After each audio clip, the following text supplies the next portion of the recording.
Hello friends, welcome to my channel एवाज study easy learning. Friends, हम लोग जो है एडुटेरिया का जीएस का प्रैक्टिस सेट कर रहे हैं। तो कल हम लोग एक सेट कर चुके हैं, आज जो है दूसरा है।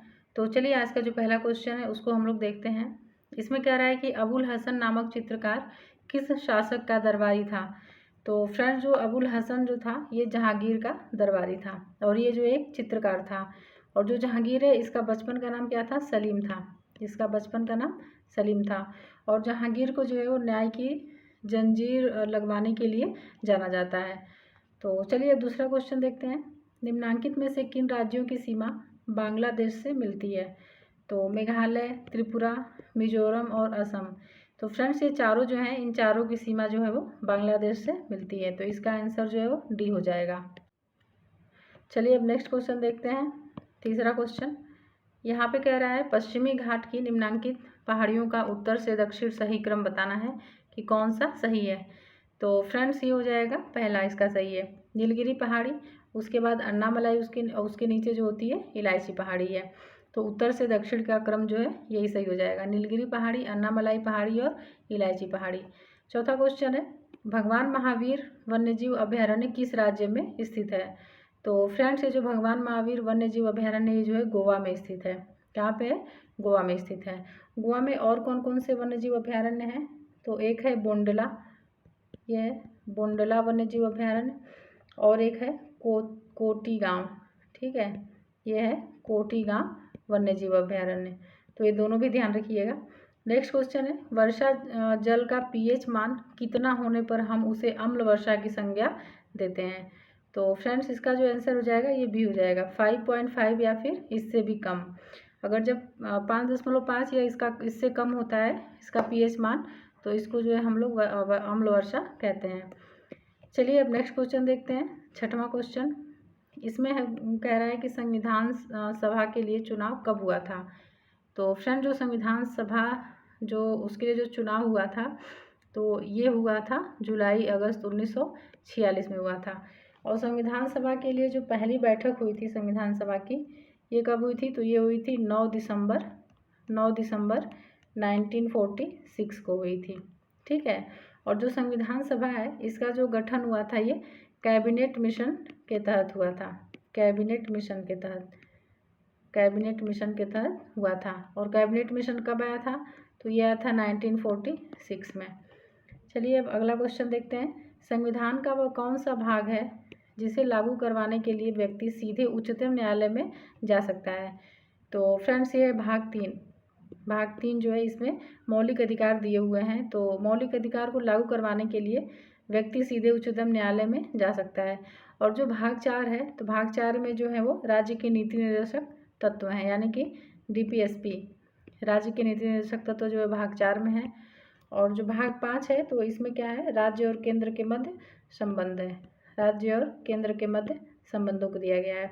और फ्रेंड, जो भाग 3 है इसको जो है भारत का मैग्ना कार्टा कहते हैं। इसको जो है भारत का मैग्ना कार्टा कहते हैं, ठीक है, मैग्ना कार्टा। तो ये भी याद रखिएगा, ये भी पूछता है कि भारत का मैग्ना कार्टा जो है संविधान का कौन सा भाग है? तो ये है भाग 3। चलिए अब नेक्स्ट क्वेश्चन है स्वदेशी आंदोलन की शुरुआत किस अधिवेशन के बाद हुई? तो फ्रेंड, जो स्वदेशी आंदोलन हुआ था ये जो है बनारस अधिवेशन के बाद हुआ था। और यह जो है 1905 में हुआ था। कब हुआ था? 1905 में, जब बंगाल विभाजन हुआ था तो उसी टाइम पे स्वदेशी आंदोलन शुरू किया गया था। और इसमें जो है जितने भी ब्रिटिश माल था उसका जो है बहिष्कार किया गया था। चलिए नेक्स्ट क्वेश्चन देखते हैं अब हम लोग यहाँ पे 9th क्वेश्चन जो है। तो इसमें कह रहा है कि चंपारण सत्याग्रह के प्रमुख किसान नेता थे, तो बताना है ये कौन थे। तो फ्रेंड्स, ये थे राजकुमार शुक्ल। राजकुमार शुक्ल के कहने पे ही गांधी जी जो है बिहार आए हुए थे, ठीक है। तो जो चंपारण सत्याग्रह हुआ था ये जो है हुआ था अप्रैल 1916 में हुआ था। 1917 में हुआ था, अप्रैल 1917 में हुआ था, ठीक है। और ये जो चंपारण सत्याग्रह जो हुआ था यूरोपीय बागान मालिकों के खिलाफ हुआ था, किसानों को एकजुट करने के लिए। तो चलिए नेक्स्ट क्वेश्चन है निम्नांकित में से कौन प्रत्यक्ष कर नहीं है? तो फ्रेंड्स, इसमें जो सीमा शुल्क है ये प्रत्यक्ष कर नहीं है। बाकी निगम कर, आयकर, ये दोनों जो है वो प्रत्यक्ष कर हैं। तो चलिए अब नेक्स्ट क्वेश्चन देखते हैं हम लोग यहाँ से। कार्नेटाइट किस धातु का अयस्क या खनिज है? तो कार्नेटाइट बताना है, तो इसका जो आंसर हो जाएगा यहाँ पे ये जो है हो जाएगा कॉपर। कार्नेटाइट किस धातु का अयस्क या खनिज है? तो इसका आंसर हो जाएगा, सॉरी फ्रेंड्स, ये है यूरेनियम। ठीक है, कार्नेटाइट जो है वो यूरेनियम का अयस्क है। ठीक है, चलिए नेक्स्ट क्वेश्चन देखते हैं। द्विनाम पद्धति के प्रतिपादक कौन है? तो जो द्विनाम पद्धति के जो प्रतिपादक हैं ये हो जाएंगे यहाँ पे लीनियस हो जाएंगे। नेक्स्ट क्वेश्चन है, किस संविधान संशोधन द्वारा एक ही व्यक्ति को 2 या 2 से अधिक राज्यों का राज्यपाल बनाने संबंधी प्रावधान किया गया है? तो ये जो संविधान संशोधन जो हुआ था ये कौन सा है? तो फ्रेंड्स इसका जो आंसर हो जाएगा ये है सातवां जो संविधान संशोधन है। तो इसके द्वारा जो है क्या किया गया था? इसके द्वारा एक ही व्यक्ति को 2 या 2 से अधिक राज्यों का राज्यपाल बनाने संबंधी प्रावधान किया गया था। ठीक है, चलिए अब नेक्स्ट क्वेश्चन देखते हैं। बिहार में पंचायतों की वित्तीय स्थिति का पुनर्विलोकन करने के लिए निम्न में से कौन सा राज्य वित्त आयोग का गठन करता है? तो कौन सा जो है वो राज्य वित्त आयोग का गठन करता है? तो ये जो है राज्यपाल करता है। ठीक है, चलिए अब नेक्स्ट क्वेश्चन देखते हैं हम लोग यहाँ पे 15 नंबर का जो क्वेश्चन है। तो इसमें कह रहा है, गीत गोविंद के रचयिता जयदेव किस शासक के दरबारी कवि थे? तो जो जयदेव थे ये जो है लक्ष्मण सेन के दरबारी कवि थे। किसके थे? लक्ष्मण सेन के दरबारी कवि। और इनकी जो रचना थी वो गीत गोविंद थी, तो याद रखिएगा इसे। नेक्स्ट है, हंटर कमीशन की रिपोर्ट में किसके विकास पर विशेष जोर दिया गया था? तो ये जो हंटर कमीशन की जो रिपोर्ट आई थी इसमें जो है प्राथमिक शिक्षा के विकास पर विशेष जोर दिया गया था। ठीक है, प्राथमिक शिक्षा के विकास पर। और ये जो है हंटर कमीशन कब गठित किया गया था? तो 1882 में। और किसके द्वारा? तो रिपन के द्वारा किया गया था, लॉर्ड रिपन के द्वारा। और जो हंटर कमीशन जो नाम पड़ा, तो ये जो कमीशन बना था इसकी अध्यक्षता जो है हंटर ने की थी, तो इस वजह से ये हंटर कमीशन कहा गया। चलिए अब नेक्स्ट क्वेश्चन देखते हैं 17 नंबर का। इसमें कह रहा है, भारतीय संविधान के अनुच्छेद 244 संबंधित है। तो जो अनुच्छेद 244 है ये अनुसूचित क्षेत्रों और जनजाति क्षेत्रों का प्रशासन से संबंधित है। तो इसका जो आंसर हो जाएगा ये हो जाएगा। नेक्स्ट क्वेश्चन है 18 नंबर का। तो इसमें कह रहा है, बिहार में पंचायत का मुखिया अपना त्यागपत्र किसको देता है? तो जो बिहार में जो पंचायत का जो मुखिया है ये जो है अपना त्यागपत्र जिला पंचायत राज पदाधिकारी को देता है, जिला पंचायत राज पदाधिकारी को। नेक्स्ट क्वेश्चन है, निम्नलिखित में से कौन सा देश भू आवेष्टित नहीं है? तो फ्रेंड्स इसमें जो रूस है ये भू आवेष्टित देश नहीं है, बाकी अफगानिस्तान, मंगोलिया, बोलीविया ये तीनों जो है वो भू आवेष्टित देश हैं। ठीक है, चलिए अब फिर हम लोग चलते हैं नेक्स्ट क्वेश्चन की तरफ। यहाँ कह रहा है, किस बौद्ध संगीति के दौरान विनय पिटक एवं सुत्त पिटक की रचना की गई? तो फ्रेंड जो प्रथम बौद्ध संगीति जो हुई थी उसी के दौरान विनय पिटक एवं सुत्त पिटक की रचना जो है वो की गई थी। तो चलिए जो प्रथम बौद्ध संगीति हुई थी उसके बारे में हम लोग थोड़ा सा देख लेते हैं। तो ये जो है राजगृह में हुई थी। ये कहाँ पे हुई थी? राजगृह में हुई थी। और इसके जो अध्यक्ष थे वो थे महाकश्यप। कौन थे? तो महाकश्यप जो है वो इसके अध्यक्ष थे। और इस समय जो राजा था यानी कि शासक जो था वहाँ का, तो ये था अजातशत्रु। इसका जो नाम था ये था अजातशत्रु। और जो अजातशत्रु था ये हर्यक वंश का राजा था। ठीक है, चलिए अब नेक्स्ट क्वेश्चन देखते हैं। 1937 के प्रांतीय चुनावों के बाद कांग्रेस ने कुल कितने प्रांतों में सरकारें बनाई? तो उस समय जो कांग्रेस ने जो सरकारें बनाई थी वो जो है 8 प्रांतों में बनाई थी। कितने प्रांतों में? तो 8 प्रांतों में बनाई थी। चलिए नेक्स्ट क्वेश्चन देखते हैं। एक जीन एक एंजाइम सिद्धांत किसके द्वारा प्रतिपादित किया गया? तो जो एक जीन एक एंजाइम जो सिद्धांत है वो जो है यहाँ पे बीडल एवं टैटम के द्वारा प्रतिपादित किया गया है, बीडल एवं टैटम। चलिए अब नेक्स्ट क्वेश्चन देखते हैं हम लोग 23 नंबर का। तो यहाँ पे फ्रेंड्स मिलान करना है, सुमेलित करना है। तो चलिए हम लोग देखते हैं। इसमें इरेप्सिन, माल्टेज, लाइपेज और सुक्रेज दिया हुआ है, तो इसको हम लोग को मिलान करना है। तो इसको चलिए करते हैं। तो जो इरेप्सिन है ये जो है क्या है? पॉलीपेप्टाइड को एमिनो अम्लों में बदलता है। इरेप्सिन जो है पॉलीपेप्टाइड को एमिनो अम्लों में बदल देता है। और जो माल्टेज है तो ये माल्टोज को ग्लूकोज में बदलता है। और जो लाइपेज है तो ये क्या करता है, शेष वसाओं को वसीय अम्ल तथा ग्लिसरॉल में बदलता है। और जो सुक्रेज है तो ये सुक्रोज को फ्रक्टोज में बदल देता है। तो चलिए इसका देखते हैं कि किस में मैच कर रहा है। तो पहले का 3 हो जाएगा और दूसरे का 1 हो जाएगा। तो पहले का 3 और दूसरे का 1, तो इसका आंसर हो जाएगा डी। ठीक है, इसका आंसर डी हो जाएगा। चलिए अब अगला क्वेश्चन देखते हैं। पदार्थ का परमाणुिक सिद्धांत सर्वप्रथम किसने दिया था? तो पदार्थ का जो परमाणुिक सिद्धांत है वो सर्वप्रथम जो है जॉन डाल्टन ने दिया था, जॉन डाल्टन ने दिया था। चलिए अब नेक्स्ट क्वेश्चन देखते हैं। 25वां जो क्वेश्चन है उसको देखते हैं। तो इसमें कह रहा है कि धान से निकलने वाली गैस है, तो कौन सी है? तो फ्रेंड जो धान से निकलने वाली गैस है ये मीथेन है। तो इसका जो आंसर हो जाएगा ये हो जाएगा मीथेन। नेक्स्ट है, गुरुत्वाकर्षण बल निम्नलिखित में से किस स्थान पर सबसे ज़्यादा होता है? तो फ्रेंड गुरुत्वाकर्षण बल जो सबसे ज़्यादा ध्रुवों पर होता है। कहाँ होता है? ध्रुवों पर होता है। चलिए अब नेक्स्ट क्वेश्चन देखते हैं। 27 यहाँ पे विटामिन दिए हुए हैं और उसके जो है नाम दिए हुए हैं यहाँ पे, तो बताना है कि कौन सा जो है सुमेलित है। तो यहाँ पे लिखा है vitamin B1, vitamin B3, vitamin E और विटामिन के। तो फ्रेंड जो विटामिन B1 है इसको जो है थायमिन बोलते हैं, थायमिन बोलते हैं। और विटामिन B3 को जो है क्या बोलते हैं?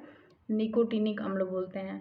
और विटामिन ई जो है, विटामिन ई को टोकोफेरॉल बोलते हैं और विटामिन के को फाइलोक्विनोन बोलते हैं। तो इसका जो आंसर हो जाएगा यहाँ पे ए का 3, बी का 2 और सी का 4। ए का 3, बी का 2 में है और सी का 4 सिर्फ 1 में है। तो आंसर हो जाएगा ए।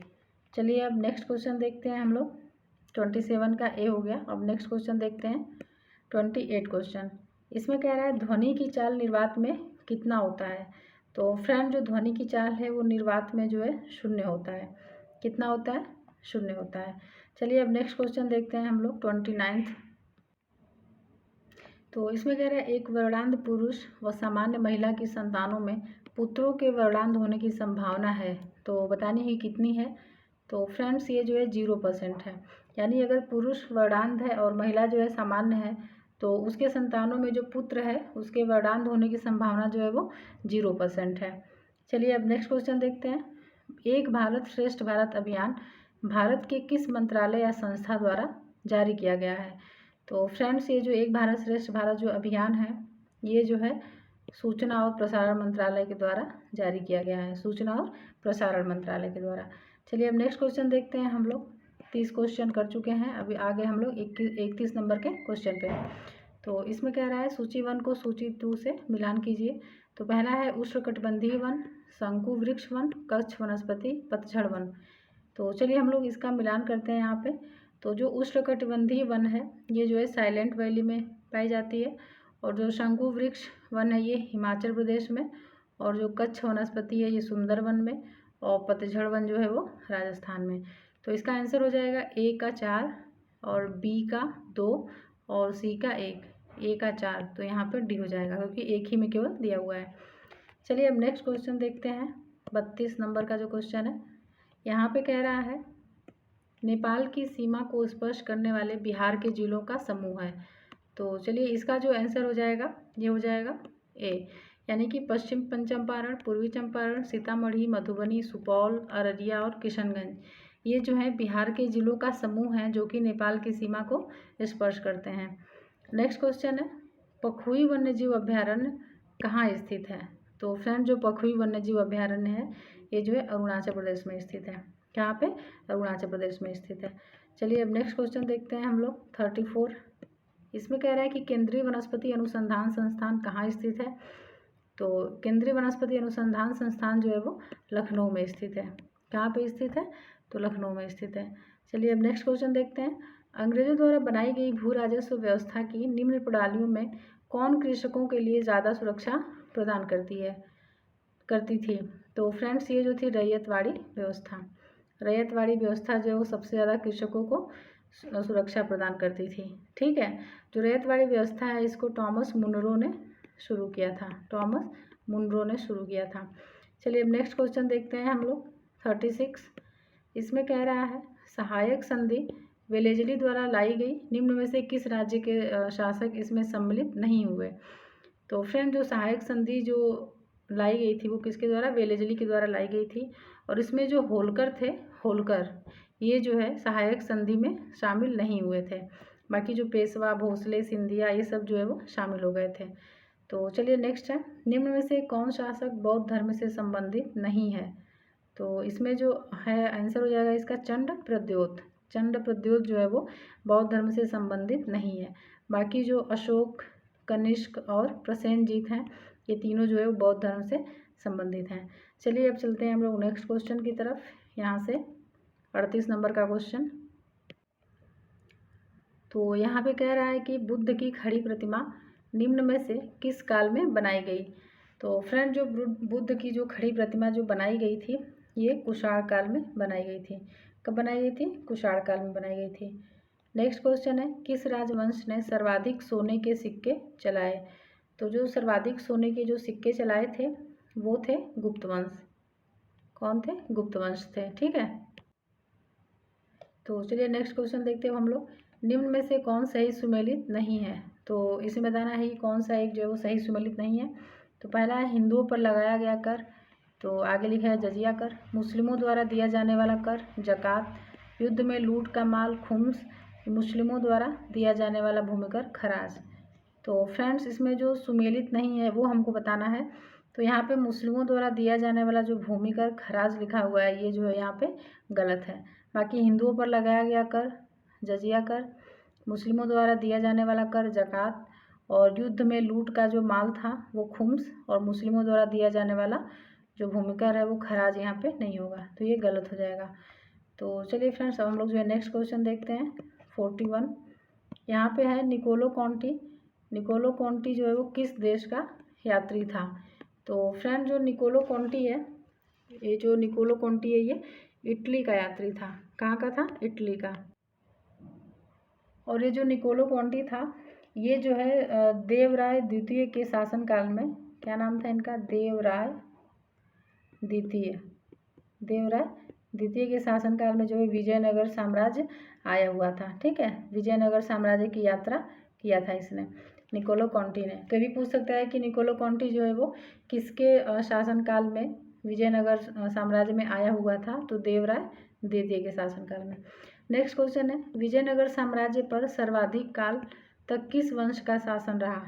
तो इसमें जो सर्वाधिक काल तक जो विजयनगर साम्राज्य पर जिसने शासन किया था वो था संगम वंश। ठीक है, कौन था, संगम वंश था। और जो संगम वंश की स्थापना किसने की थी, तो हरिहर और बुक्का ने। हरिहर प्रथम और बुक्का प्रथम ने किया था। ये दोनों मिलके जो है संगम वंश की स्थापना किए थे। तो चलिए अब नेक्स्ट क्वेश्चन देखते हैं हम लोग 43 नंबर जो क्वेश्चन है। यहाँ पे कह रहा है निम्न में से कौन लोहा का अयस्क नहीं है। तो बताना है लोहा का अयस्क इसमें से कौन सा नहीं है। तो फ्रेंड्स ये जो मैलेकाइट है, मैलेकाइट जो है लोहा का अयस्क नहीं है। बाकी हेमेटाइट, सिडेराइट और मैग्नेटाइट ये तीनों जो है वो लोहा के अयस्क हैं। तो जो यहाँ पे मैलेकाइट है ये कॉपर का अयस्क है। किसका है, ये हो जाएगा कॉपर का अयस्क। ठीक है, कॉपर का है। नेक्स्ट क्वेश्चन है, हीरे का क्रिस्टल किस आकार के होते हैं। तो फ्रेंड जो हीरे का जो क्रिस्टल होता है ये चतुष्फलकीय होते हैं, चतुष्फलकीय। ठीक है, चलिए अब नेक्स्ट क्वेश्चन देखते हैं हम लोग 45 क्वेश्चन। यहाँ पे कह रहा है कि एशिया का सबसे पुराना शेयर बाजार है। एशिया का सबसे पुराना शेयर बाजार कौन सा है। तो यहाँ पे हो जाएगा Bombay stock exchange, Bombay stock exchange. Next question है, निम्न में से किस अर्थशास्त्री ने अवसर लागत का सिद्धांत दिया था। क्या है सिद्धांत, अवसर लागत का सिद्धांत दिया था। तो ये दिया था गॉटफ्रीड हेबरलर ने, गॉटफ्रीड हेबरलर ने दिया था अवसर लागत का सिद्धांत। चलिए अब नेक्स्ट क्वेश्चन देखते हैं हम लोग। निम्नलिखित को सुमेलित करें। तो यहाँ सुमेलित करना है, एक तरफ पुरस्कार दिया हुआ है, एक तरफ क्षेत्र दिया हुआ है। तो पहला है ज्ञानपीठ पुरस्कार, भटनागर पुरस्कार, अर्जुन पुरस्कार, दादा साहब फाल्के पुरस्कार। तो चलिए हम लोग इसका मिलान करते हैं यहाँ पे। तो ज्ञानपीठ पुरस्कार जो है वो साहित्य के क्षेत्र में दिया जाता है, और जो भटनागर पुरस्कार है यहाँ पे ये जो है किस क्षेत्र में दिया जाता है, तो ये विज्ञान के क्षेत्र में दिया जाता है, विज्ञान के क्षेत्र में दिया जाता है। अर्जुन पुरस्कार जो है वो खेल के क्षेत्र में और दादा साहब फाल्के सिनेमा के क्षेत्र में। तो चलिए मिलान कर लेते हैं हम लोग। तो ए का 4 हो जाएगा और बी का 2 और सी का 1। तो ए का 4 एक ही में दिया हुआ है यहाँ पे, तो बी का 2, सी का 1 और डी का 3 हो जाएगा। चलिए अब नेक्स्ट क्वेश्चन देखते हैं हम लोग। यहाँ पे 48 नंबर का जो क्वेश्चन है, इसमें कह रहा है कि निम्न में से कौन सी नदी जम्मू और कश्मीर से प्रवाहित नहीं होती है। तो यहाँ पे बताना है कौन सी प्रवाहित नहीं होती है। तो इसमें जो दिया हुआ है सिंधु, झेलम, चिनाब और सतलज। तो जो जम्मू और कश्मीर से जो प्रवाहित नहीं होती है वो है सिंधु और सतलज। सिंधु और सतलज जो है वो जम्मू कश्मीर से प्रवाहित नहीं होती है। नेक्स्ट क्वेश्चन है, निम्न में से मेडागास्कर की राजधानी है। तो मेडागास्कर की राजधानी बताना है कि क्या हो जाएगा। तो यह है एंटानानैरिवो।